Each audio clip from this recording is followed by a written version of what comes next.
1 de Pedro 2, versos 3 a 17. O tema da meditação de hoje à noite é o cristão e a legítima obediência ao Estado. Eu queria dar algumas palavras introdutórias, antes da gente entrar propriamente na passagem bíblica. Já pode avançar mais um slide, e aí a gente vai seguindo.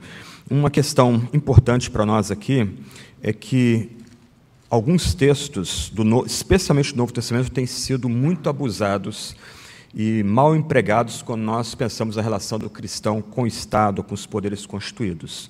Talvez o texto mais usado e abusado do Novo Testamento nesse sentido é Romanos capítulo 13, versos 1 a 7, uma passagem bíblica que erroneamente tem sido justificada muitas vezes para os cristãos ficarem em silêncio diante de tiranos, governos totalitários, governos autoritários, como a junta militar aqui no Brasil. Talvez o caso mais emblemático aí seja a Alemanha na década de 30, quando Hitler toma o poder na Alemanha, e os cristãos alemães, especialmente de tradição luterana, apoiaram a ascensão do Partido Nacional Socialista ao poder, muitas vezes ouvindo do púlpito Romanos 13, versos 1 a 7.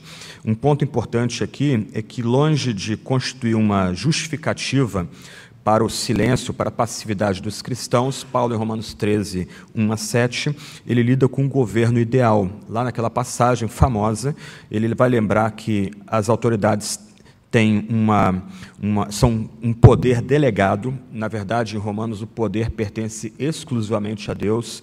É o Evangelho que é o poder que procede de Deus. E as autoridades que Deus institui, Ele as institui para servirem de proteção dos bons contra os maus, ou punirem os maus, mais propriamente, e recompensarem e premiarem aqueles que fazem o bem. E é interessante destacar que Paulo vai usar duas palavras-chave, uma delas que é muito familiar para nós cristãos. Ele vai lembrar que a autoridade ideal, aquela autoridade que Deus estabeleceu, ela é ministra e serva ou diácona daqueles que fazem o bem. É bem interessante, então, que nossos pais reformadores do século XVI, século XVII, quando começaram a pensar em questões aí, qual é o governo ideal para a sociedade, eles acabaram concluindo que a república seria o governo ideal para a sociedade. Eles destacariam que a autoridade ordenada por Deus, a autoridade legítima, para usar a linguagem política contemporânea, é aquela que é ministra e diácona ou serva daqueles que fazem o bem. Então, já na passagem bíblica de Romanos 13, versos 1 a 7, nós já vemos indicações que aquela passagem não nos é dada para nós ficarmos em silêncio quando o governo distorce ou usa e abusa do seu poder, muitas vezes para ferir os inocentes e premiar aqueles que são ou agem de forma injusta. Agora, quando Paulo escreve Romanos, a sua grande epístola, talvez um dos livros mais importantes da Bíblia, ele o faz aí por volta de 55 depois de Cristo. Nero havia acabado de assumir o principado em Roma, e Nero, diferente das caricaturas populares, ele começa como um bom governante. Ele começa apoiando o Senado, valorizando o papel do Senado, cortando impostos, e quem não gosta desse tipo de corte, de taxas, de taxações, e ele começa como um bom príncipe. Ele tem Sêneca como seu preceptor, ele tenta começar o seu governo de forma sábia. E um ponto importante aqui, e esse é o pano de fundo de Romanos 13, é que ainda que os imperadores no período do Novo Testamento fossem considerados como divindade, isso acontecia apenas após a sua morte. Somente quando o imperador morria, ele era alçado à divindade. Esse era o caso de Otávio Augusto, ou César Otaviano, como é conhecido em alguns livros de história. Sua esposa Lívia foi alçada à divindade também. Tibério, não. Calígula, também não. Cláudio é alçado à divindade. E Nero, quando é assassinado, ele é simplesmente varrido para baixo do tapete da história. Ele não é considerado divino. Só que o livro de Apocalipse, um livro tão difícil de interpretação, um livro tão complicadinho para a maior parte de nós, para mim inclusive, ele reflete um outro pano de fundo, uma outra dinastia no poder em Roma, não mais a dinastia Júlio-Claudiana, agora é a dinastia Flaviana. E agora há um novo imperador, Domiciano, que exige ser chamado de filho de Deus, ele exige culto como Deus, ele exige ser chamado de Senhor. Todos os títulos de majestade são agora exigidos por ele. O que ele quer é culto, inclusive dos cristãos. Nesse novo contexto, agora, há uma nova palavra que procede de Deus, que se encontra em Apocalipse capítulo 13, versos 1 a 18. O Estado agora não é mais honrado, ainda que traçado aí, ou pintado em cores ideais, como em Romanos capítulo 13, verso 1 a 7, mas o Estado agora é criticado e ridicularizado em Apocalipse 13. O Estado agora é retratado como uma besta que surge do mar, um tipo de ser horroroso, feio, e com 10 cabeças, sendo que uma das cabeças é ferida, uma imagem nada bonita de se ver. Nota que, se em Romanos 13, Paulo lida com um governo ideal, um governante ideal, uma autoridade ideal, agora em Apocalipse 13 é uma crítica direta, ainda que retratada de forma imaginária, a partir de imagens, a um estado agora que é idolátrico. E aí nós temos a 1 de Pedro, capítulo 2, versos 13 a 17. Como nós vamos ver na passagem, o apóstolo Pedro, ele tem aqui a intenção de focar especialmente o nosso comportamento diante das autoridades, como nós podemos propriamente testemunhar de Cristo e de Deus diante das autoridades. Mas essa passagem, que também tem sido abusada para levar cristãos a permanecer em silêncio de arbitrariedades do Estado, ou não criticar o Estado, mesmo quando ele deixa de ter legitimidade, essa mesma passagem já tem em si alguns detalhes importantes para a gente, que lembram que nossa obediência ao Estado não é acrítica e não é total. A nossa obediência ao Estado tem seus limites. Vamos ler a passagem, então. Eu peço que vocês mantenham a Bíblia aberta. Depois, quem quiser, pode ter acesso aos slides. Podem procurar os pastores, eles orientam como receber esses slides aí. 1 de Pedro, capítulo 2, versos 13 a 17. Sujeitai-vos a toda instituição humana, por causa do Senhor, quer seja o rei como soberano, quer as autoridades como enviadas por ele, tanto para castigo dos malfeitores como para louvor dos que praticam o bem. Porque assim é a vontade de Deus, que pela prática do bem façais emudecer a ignorância dos insensatos, como livres que sois, não usando todavia a liberdade por pretexto da malícia, mas vivendo como servos de Deus. Tratai a todos com honra, amai os irmãos, temei a Deus, honrai o rei. Pedro escreve essa epístola, mais ou menos aí por volta de 60 a 64 depois de Cristo. Segundo a tradição, ele foi martirizado em 64 depois de Cristo, quando Roma é incendiada, os serviços secretos romanos começam a capturar cristãos. Cristãos são torturados barbaramente para confessar o que eles não fizeram, isto é, que os autores do incêndio em Roma foram cristãos. A partir disso, os cristãos são perseguidos, a perseguição é localizada, a perseguição se deu apenas na cidade de Roma, mas muitos cristãos ali foram mortos, muitos deles queimados vivos na área próxima ao Coliseu, num estádio próximo ao Coliseu. O fato é que há um debate sobre de onde Pedro escreveu essa epístola, e esse debate tem a sua importância. Ele vai dizer que ele escreveu essa epístola da Babilônia aos crentes dispersos pelo mundo do Mediterrâneo, da região de Turquia e Ásia Menor. João Calvino, por razões óbvias anticatólicas, ele vai sugerir que Pedro escreve essa epístola da Babilônia na Pérsia. Mas não há nenhuma evidência que Pedro esteve na Babilônia da Pérsia, era um outro superpoder da época, o superpoder rival de Roma naquela altura. Havia uma Babilônia próxima ao Cairo, no Egito, era uma fortaleza romana que existe até hoje como sítio arqueológico. Naquela época havia pelo menos 3 legiões romanas aquarteladas naquele local, naquela fortaleza, mas também não há nenhuma evidência de que Pedro esteve no Egito como obreiro, como um tipo de missionário cristão. Para todos os efeitos, se a tradição tem um peso aqui, o lugar onde Pedro esteve foi Roma, a capital do maior império daquela época, e ele usa essa expressão Babilônia como uma expressão aí, misteriosa para confundir aqueles que viessem a ter acesso a essa epístola. E a gente vai tentar entender, em alguma medida, porque ele tenta criar algum tipo de embaraço para aqueles não cristãos que tivessem acesso a esse texto. Então, me parece, e os pais da igreja assim entendiam, muitos dos eruditos aí nessa primeira epístola têm entendido assim, que Pedro, ele vem escrever essa epístola mais ou menos em algum momento entre 60 e 64, antes do martírio dele, da cidade de Roma, a capital do Império. Um ponto importante aí, na passagem bíblica que nós temos diante de nós, é que Paulo começa usando a expressão que também é sujeita a uma má interpretação. Ele começa dizendo, sujeitai-vos. E a ideia do texto original aqui não é uma mera sujeição por obrigação, mas o que Pedro quer nos ensinar aqui é que nós somos chamados a ter uma atitude de obediência deliberada. Em outras palavras, o cristão deliberadamente ele se coloca debaixo da instituição humana. E a gente já vai ver exatamente o que é esse ponto aí. Essa noção aí de obedecer conscientemente, se colocar voluntariamente debaixo da instituição humana é importante, e a gente tem que frisar esse ponto aí, porque a questão que Pedro quer levantar aqui é que o cristão obedece, exceto quando o cumprimento de ordem envolve pecado.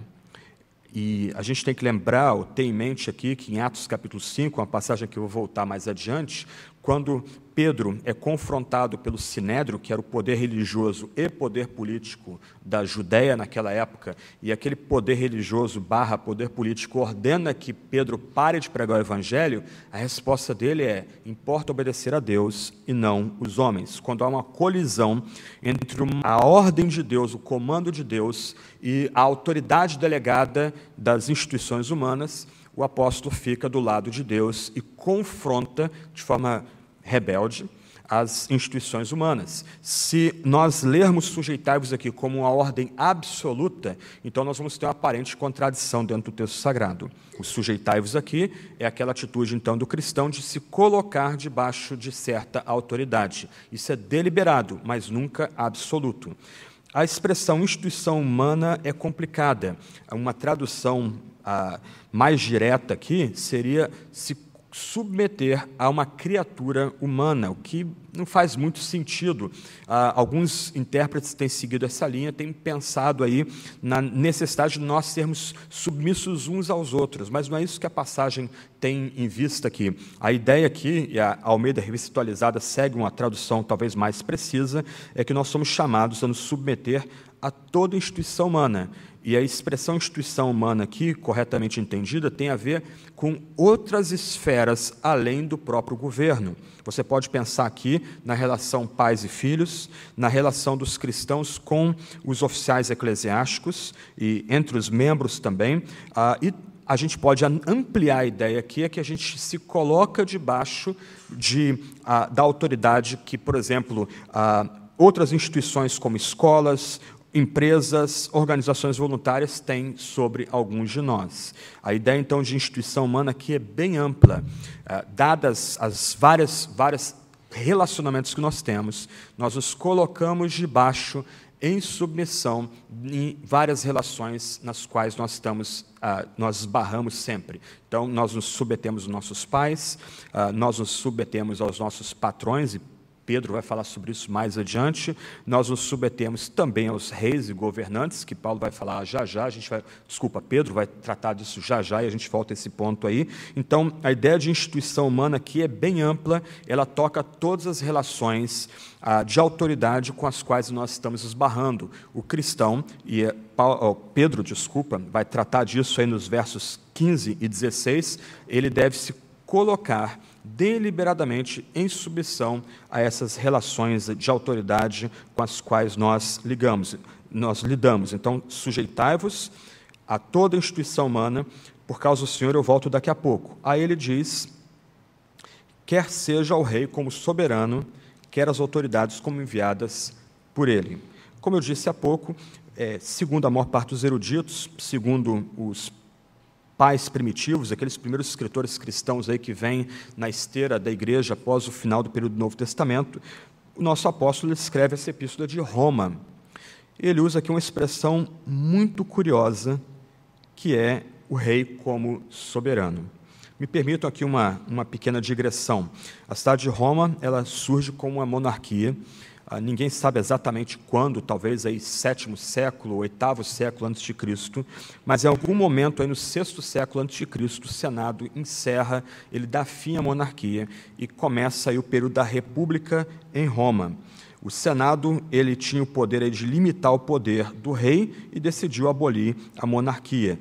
O ponto importante aqui, e lembra que Pedro muito provavelmente está escrevendo da cidade de Roma, é que o título rei ele foi oficialmente proibido na cidade de Roma. Isso aí já mais de 500 anos antes de Pedro surgir na história, antes inclusive do cristianismo chegar àquela cidade. Então, olha o problema posto. Pedro é inteligente. Você lê as epístolas dele, ele escreve bem, ele concatena bem as ideias, ele as relaciona com o Antigo Testamento, ele traz aplicações a partir do Antigo Testamento e da vida de Cristo para os crentes da sua época. Ele não é uma pessoa politicamente inocente. Ele está escrevendo da capital do império. Por que ele usa uma palavra que foi banida do vocabulário político romano para o seu leitor original e para nós aqui? Um ponto, um dado histórico aqui simples para tornar a situação um pouco mais complicada. Júlio César, considerado um dos grandes generais da história, ele foi alçado pelo Senado à posição de ditador em 48 a.C. A palavra ditador naquela época não tinha as conotações negativas que nós temos hoje. Um ditador seria um tipo de magistrado extraordinário, nomeado aí para casos de perigo extraordinário, para momentos aí chave na história romana, com mandato com duração de 6 meses, ou enquanto se mantivesse aquela situação de perigo. Por que Júlio César foi assassinado em 44 a.C., nos idos de março, lá como Shakespeare vai consagrar? Ele é morto pelo Senado, ou morto por senadores, inclusive por um dos seus filhos adotivos, pelo pavor que o Senado tinha de que aquele general se tornasse rei. Por que Pedro usa essa palavra aqui? É um uso deliberado, não é um mero acidente. Sujeitai-vos, pontinho, pontinho, ao rei como soberano. Ele está usando, mais uma vez, uma palavra que foi banida do uso político em Roma. Quais eram os títulos empregados no período do Novo Testamento para descrever o governante do império? Nos documentos oficiais, isso é padrão, as palavras empregadas, ou os vocábulos empregados são César Augusto e imperador. E imperador aqui seria melhor traduzido como comandante em chefe, era um dos títulos principais daqueles que estavam à frente do império. O chamado imperador era aquele que comandava todas as legiões que guardavam as fronteiras de Roma. Ele tinha outros títulos, sumo pontífice e etc. Mas até cônsul ele era chamado, era considerado um cônsul que o seu mandato era renovado ano após ano, para manter a aparência de república ainda que tivesse um príncipe à frente do governo. Mas o fato é que a palavra rei ela foi banida do vocabulário político do mundo romano. Pedro é alguém que conhece profundamente o Antigo Testamento. Quando você começa a ler, principalmente a primeira epístola dele, para mim é encantador você notar a gama de citações diretas e indiretas do Antigo Testamento. As menções que ele faz ao texto sagrado do Antigo Testamento, dado por Deus, inspirado por Deus. Se esse homem, judeu, conhece profundamente o Antigo Testamento, ele vai usar essa palavra rei como soberano de forma deliberada. E ele a usa não em referência ao debate político da sua época, mas em referência ao que o Antigo Testamento ensina a respeito do rei e do rei ideal.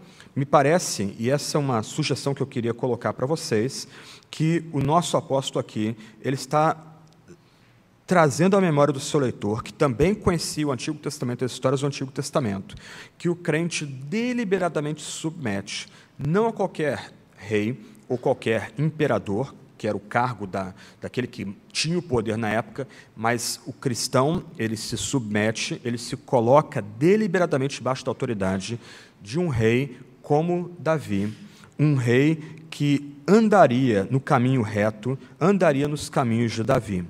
E o Antigo Testamento repete essas frases. Fulano fez o que era reto, andava nos caminhos de Davi, seu pai, várias vezes.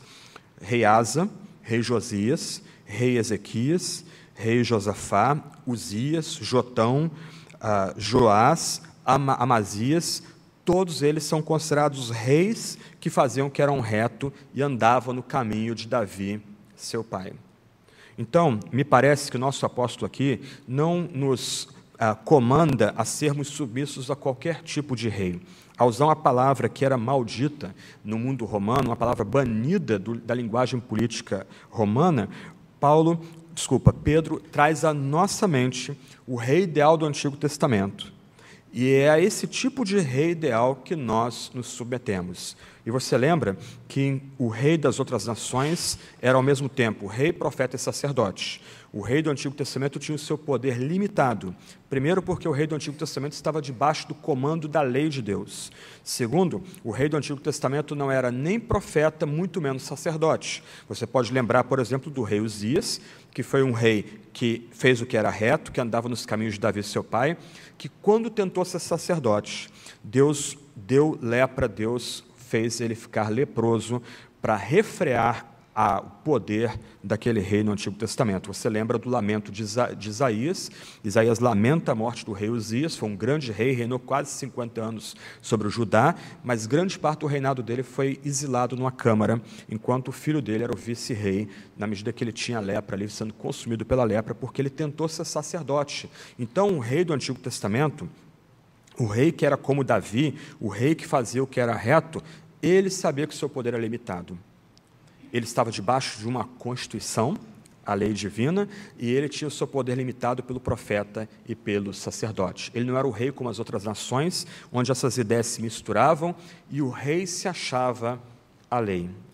Então, nós somos chamados a nos submeter a toda a instituição humana, mas nós somos chamados a nos submeter a um tipo de rei, ao rei ideal como soberano. Não qualquer tipo de rei. Só um detalhe aqui, para quem quiser pesquisar mais, é curioso notar que somente no século VIII e no século IX depois de Cristo, muito tempo depois que o Império Romano do Ocidente simplesmente foi varrido da história, só ficou o Império Bizantino, é que os reis bizantinos, herdeiros, que se viam como herdeiros dos imperadores romanos, voltam a usar a expressão rei para designar o seu cargo.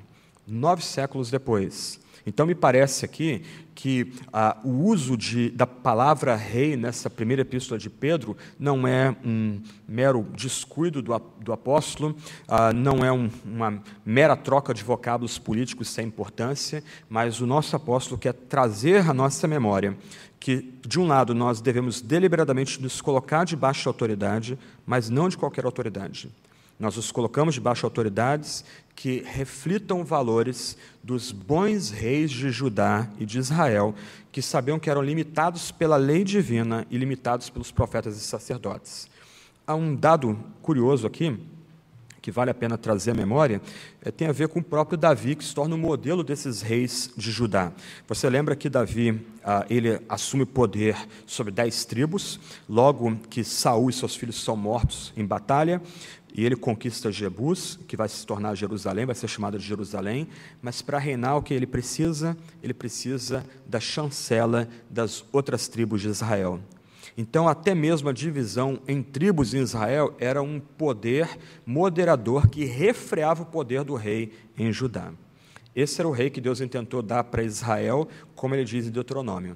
O grande problema de Israel, em 1 Samuel, foi querer ter um rei como as outras nações, que era rei, profeta e sacerdote, exigia culto para si, adoração para si, e não tinha nenhum limite medido, achando que ele era a lei para o reino. Então, quando nosso apóstolo fala aqui que a gente deve deliberadamente obedecer a toda instituição e ao rei, não é qualquer rei. Esse é um ponto importante para a gente. Há limites para a nossa obediência.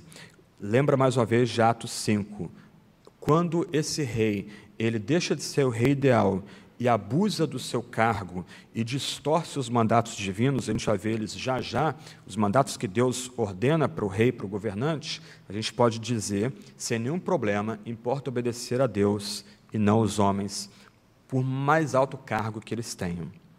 Essa passagem bíblica não pode ser usada para nós sermos acríticos dos abusos do Estado, de corrupção no Estado, de omissão de áreas vitais para nós aí por parte do Estado. Nós, de um lado, deliberamos nos sujeitar, é uma atitude deliberada, pensada, calculada, mas nós os sujeitamos aos bons reis e aos bons soberanos. O ponto aqui importante é que essa passagem não vai oferecer justificativa para nós sermos inquestionavelmente obedientes, seja o imperador ou qualquer outra autoridade que abuse do seu cargo. A palavra rei aqui, na verdade, ela é empregada deliberadamente pelo apóstolo em oposição à representação da figura do imperador. Nessa época, Nero já demonstrava sinais de descolamento da realidade. Ele mandou matar o seu preceptor Sêneca, ele mandou matar sua própria mãe, Agripina, afogada, ele espancou e matou sua esposa grávida, depois se apaixonou por um escravo que tinha fisionomia parecida com a sua esposa, mandou que aquele escravo fosse castrado, chamado pelo nome da sua esposa e casou com aquele escravo. E ele começou a perseguir os seus auxiliares diretos, mandando matar generais, inclusive em campo de batalha, etc. e tal. O ponto, então, me parece que ao usar essa palavra, que nos conecta diretamente com o imaginário do Antigo Testamento, o nosso apóstolo faz um contraponto importante às noções de império e de poder do mundo romano. Nós nos submetemos ao rei como soberano, mas não a qualquer rei, reis que honrem o seu chamado, reis que sejam como Davi e andem no caminho reto do próprio Davi. Jacques Ellul vai dizer o seguinte: esse texto seria um texto totalmente subversivo, pois visava somente ao poder político de Roma e não ao Estado em si, indo por partes aqui. O ponto que Ellul destaca num dos seus livros é que Pedro, de forma implícita, ele está criticando não a política, não a estrutura do Estado, mas ele está criticando de forma implícita o poder político de Roma, já que, com a menção ao rei, o apóstolo apoiaria um outro tipo de poder, no caso, o rei ideal do Antigo Testamento. Nesse sentido, longe das ideias populares, das caricaturas populares, a postura dos cristãos da época não era de passividade ou obediência restrita ao Estado, até porque Jesus foi torturado e crucificado pelo Estado, mas os cristãos desprezavam ou recusavam-se a reconhecer o poder político, embora não rejeitando totalmente, assim como condenavam o poder romano. Nós somos chamados a nos submeter deliberadamente às autoridades humanas, às instituições humanas. Nós somos chamados a nos colocar debaixo do rei, mas não de qualquer rei. Nós somos chamados a obedecer reis que honrem seu chamado, reis que sejam como Davi, que faziam o que era reto e andavam no caminho reto.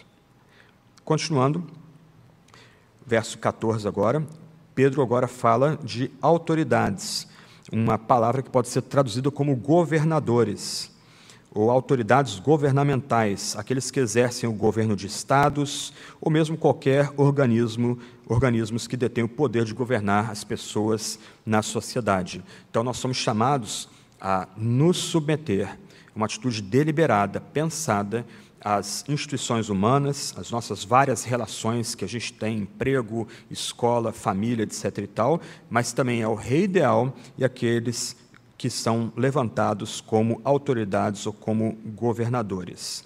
E aí, Pedro introduz uma cláusula importante aqui.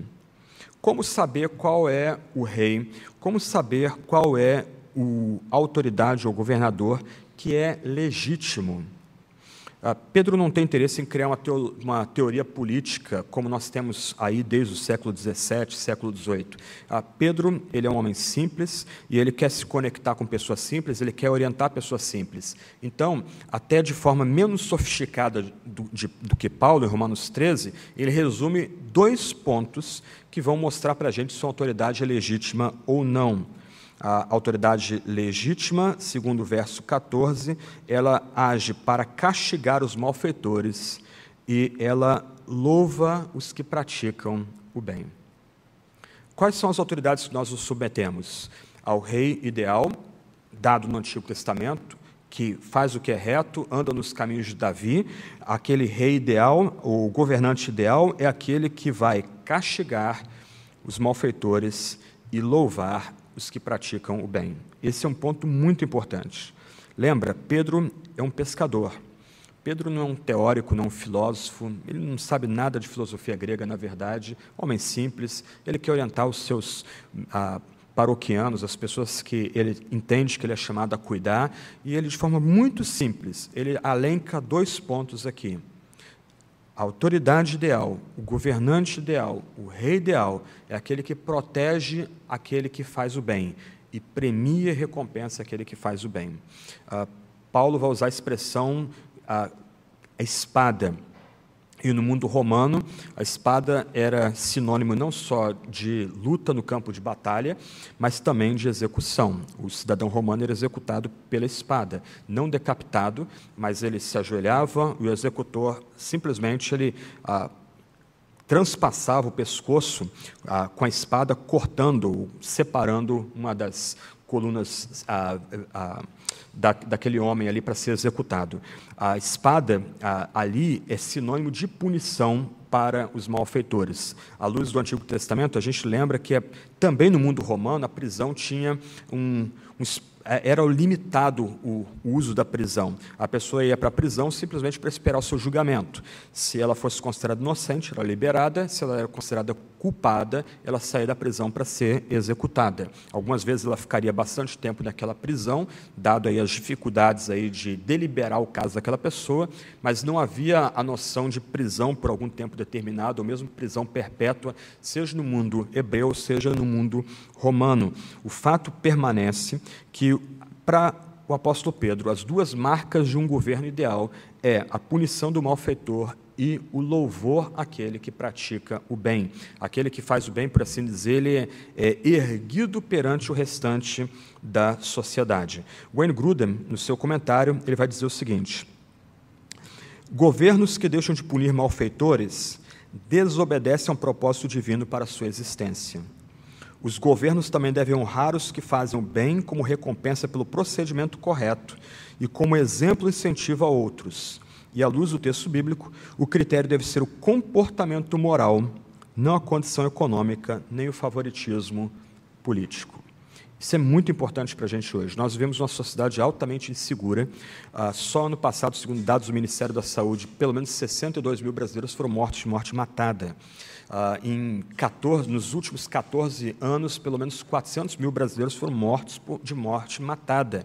Isso tirando por baixo uma média de 30, 35 mil brasileiros mortos por ano. Isso é número de guerra civil. Você não vê esse tipo de número, talvez nem em Afeganistão, Iraque, Síria, mas é número de guerra civil. E o Estado é impotente. Você conversa com pessoas da área de segurança, eles se sentem impotentes. Algumas semanas atrás, estava pregando no interior de Pernambuco, e um irmão me procura no final da pregação, tenente-coronel da Polícia Militar, e ele pedindo oração, porque ele até mesmo equipamento defasado para lutar contra criminosos invadindo o interior do Nordeste, muitos vindo do Rio de Janeiro, ligados ao Comando Vermelho, etc. e tal, e a polícia simplesmente impotente para lidar com isso. Mas, do outro lado, o Estado é voraz. O Estado, ele se acha divino. O Estado quer controlar todas as esferas da sociedade. O nosso Estado acha que ele deve se imiscuir até mesmo em relações familiares, relações educacionais, etc. e tal. No final, o Estado quer fazer muito e não faz nada, muito menos o básico, que é punir o malfeitor e louvar aquele que faz o bem. Será que esse Estado ainda é legítimo? Será que essa autoridade ainda é legítima? Será que a gente deve, de fato, submeter esse tipo de autoridade que viola essas prescrições bíblicas aqui? Versos 15 e 16, que é a preocupação principal do apóstolo, ele começa a tratar agora do nosso comportamento. Porque a gente deliberadamente submete à autoridade ideal, ao rei ideal, aquele que anda nos caminhos retos, aquele que faz o que era reto, anda nos caminhos de Davi. Porque essa é a vontade de Deus, e por essa prática, aqueles que acusam os cristãos vão emudecer, eles vão ser silenciados. Me parece que nós já temos um eco do tipo de acusação que vai ser feita contra os cristãos. Os cristãos, ao adorar a Cristo como Senhor são ateus. Os cristãos, ao se chamar entre si de irmãos e irmãs, são incestuosos. Os cristãos, ao comer a carne de Cristo e beber o seu sangue, são canibais ou praticam canibalismo. Era esse tipo de acusação que o mundo romano fazia contra os cristãos. Os cristãos eram vistos como uma seita do judaísmo, uma divisão do judaísmo. E um ponto importante, a gente vai trabalhar um pouco de apologética essa semana, mas um ponto importante é que grande parte da apologética dos primeiros séculos da história da igreja não era com argumentos filosóficos altamente elaborados. Sabe como é que era a apologética nos primeiros anos da igreja? Era o seguinte: nós cristãos temos os melhores casamentos. Nossos filhos são aqueles mais obedientes. Nós pagamos nossos impostos. Tertuliano, no terceiro século, ele escreve uma apologia defendendo os cristãos. Ele era advogado, muito inteligente, muito capaz, e naquela época os cristãos começaram a ser torturados pelo império. E eles eram torturados para negar Cristo como Senhor e adorar o imperador como Senhor. E ele vai dizer o seguinte: por que vocês nos torturam? Para nos obrigar a confessar aquilo que a gente confessaria com alegria, que só Jesus é Senhor. Mas, de outro lado, porque Ele é Senhor, nós somos os melhores cidadãos do império. Nós temos as melhores famílias do império, nós temos a melhor rede de cuidado aqui no império. Por que vocês nos torturam? Nós pagamos nossos impostos. Ele vai até detalhar o ponto de que alguns cristãos não queriam servir exército, e ele vai explicar por que aqueles cristãos não queriam servir as legiões, não queriam servir as forças militares romanas. Mas o ponto é, a semelhança de Pedro, é que pela prática do bem, que é a vontade de Deus, os incrédulos não os atacariam. Eles ficariam calados diante do comportamento dos cristãos que deliberadamente obedecem às autoridades constituídas quando elas fazem aquilo que Deus mesmo estabeleceu. Ele vai lembrar no verso 16 que o cristão é livre e ele encontra essa liberdade, e aqui a gente tem que corrigir a tradução, quando ele é escravo de Deus. A palavra grega, no final do verso 16, é melhor traduzida como escravo. Na medida que nós estamos debaixo do comando do único Deus, nós somos os homens mais livres, nós somos as mulheres mais livres.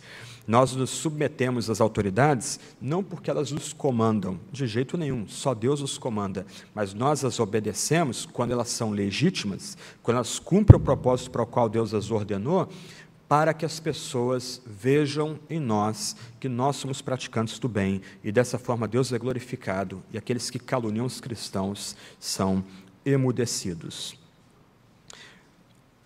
Pedro termina, verso 17, com 4 mandamentos distintos aqui. Lembra que Pedro usa a palavra Babilônia para que agentes imperiais não conectem um texto subversivo com o fato de ele estar escrevendo isso da capital do império. Há um princípio de prudência aqui no nosso apóstolo. E aqui ele embaralha o jogo. Ele fala que a gente deve tratar todos com honra, amar os irmãos, temer a Deus e honrar o rei. Numa leitura rápida, melhor dizendo, a gente perde a força das palavras aí, mas quando a gente se detém nelas, a gente tem que colocá-las numa espécie de hierarquia. Você tem aí no quadro. O ponto mais importante desses 4 mandamentos é temer a Deus. Esse é o ponto focal de toda a passagem. Nós somos chamados a temer a Deus. E temer aqui é mais do que ter medo. Nós não precisamos ter medo de Deus. Nós somos chamados a ter reverência pelo Altíssimo, a ter respeito pelo Altíssimo sobre tudo e sobre todos. Então, no ponto alto desses mandamentos está temer a Deus. Logo depois, amar os irmãos. E amar aqui é mais do que sentimento. A palavra original aí lembra que nós devemos estar prontos a morrer uns pelos outros. Esse é o verdadeiro amor, um amor fraterno entre cristãos. Nós estamos prontos a demonstrar de forma muito prática, isso que é o ágape, que nós amamos uns aos outros. Só que, como o nosso apóstolo começa e termina a passagem, honrar a todos, honrar o rei. Ele volta a usar a palavrinha banida da linguagem política do império, mas o que ele está fazendo aí? Olha o quadro aí, ele está botando todos ao lado do rei. O reino é superior a todos os outros. Deus é superior a todos os outros. Numa escala de valores, os irmãos, os nossos irmãos e irmãs da fé, estão acima do restante da sociedade. E só depois nós somos chamados a dar honra a todas as pessoas, incluso aqueles que Deus coloca em posição de autoridade, se eles honram o seu chamado, se eles honram aquilo que Deus estabelece, o que eles devem fazer na sociedade. E a passagem bíblica pode ser usada para a gente ficar em silêncio diante de arbitrariedades do governo? De forma nenhuma. Ontem eu fiz a mesma coisa, é vício, é o meu apóstolo predileto, mas ok.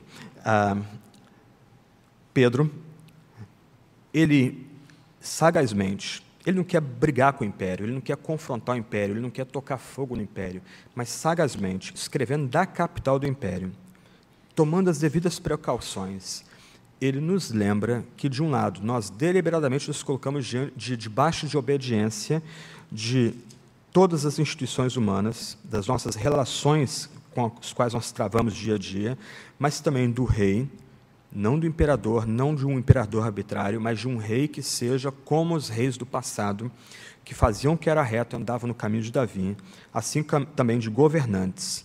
Nós deliberadamente nos colocamos debaixo dessa autoridade quando esses reis e governantes, eles castigam os malfeitores e louvam os que praticam o bem, premiam, recompensam os que praticam o bem. Para concluir, um breve resumo do que a gente viu até agora e algumas aplicações práticas para a gente aí. Primeiro princípio importante da passagem. Deus é a fonte de toda autoridade. Deus é que delega autoridade. Duas expressões que eu passei adiante, mas que são importantes aqui. Deus, verso 13, ele ordena que a gente se sujeite a toda instituição humana por causa do Senhor. E no verso 14, o rei e as autoridades, eles são enviadas pelo próprio Deus. Então, um aspecto muito importante para nós aqui é que os nossos governantes nunca são a autoridade final.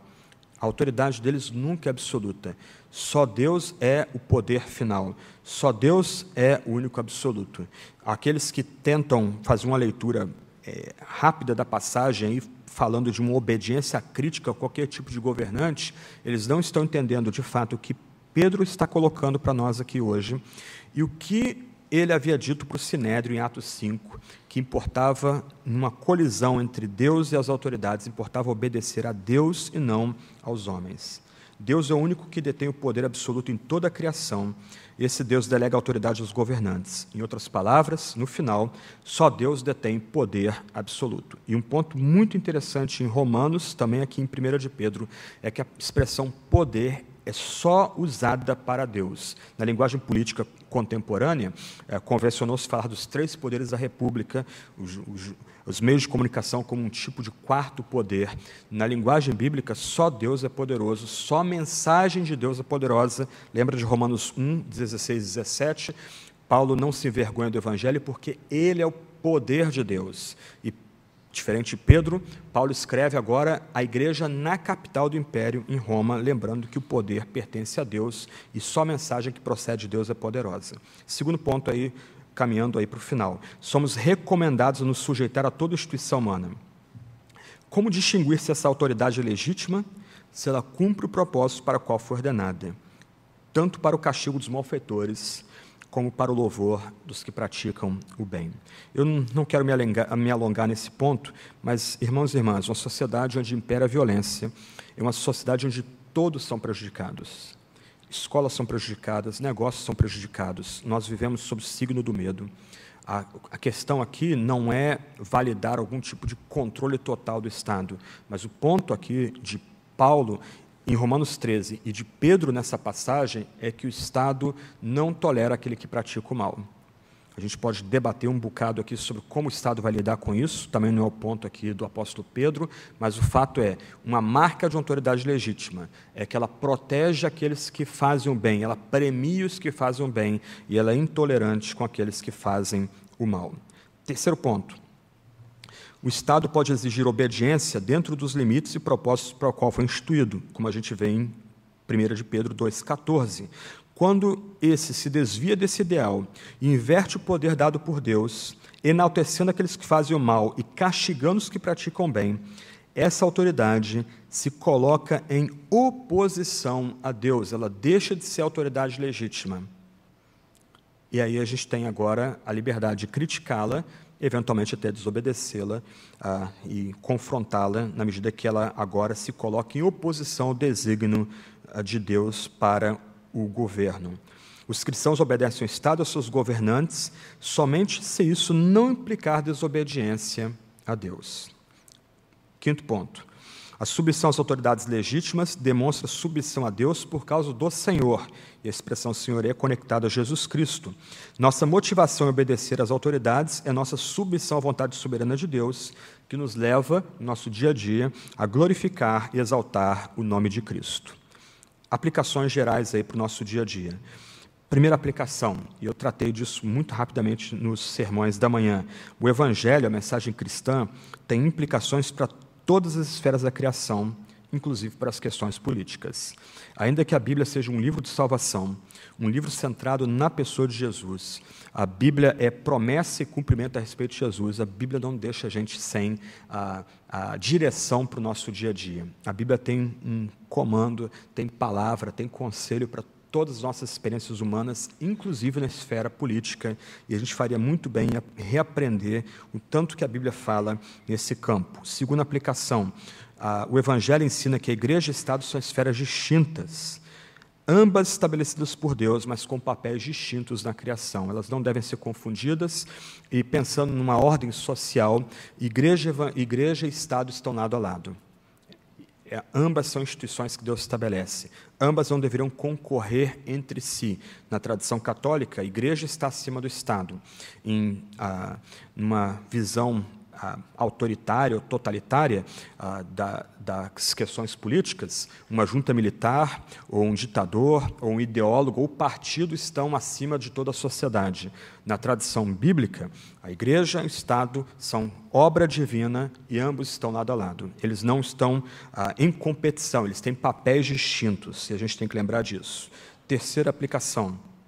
Precisamos lembrar que Deus ordena as autoridades, mas delimita sua esfera de influência. Há limites para o Estado. E esses limites que Deus mesmo criou são o indivíduo, a família, a igreja e o próprio Deus Trino, único soberano.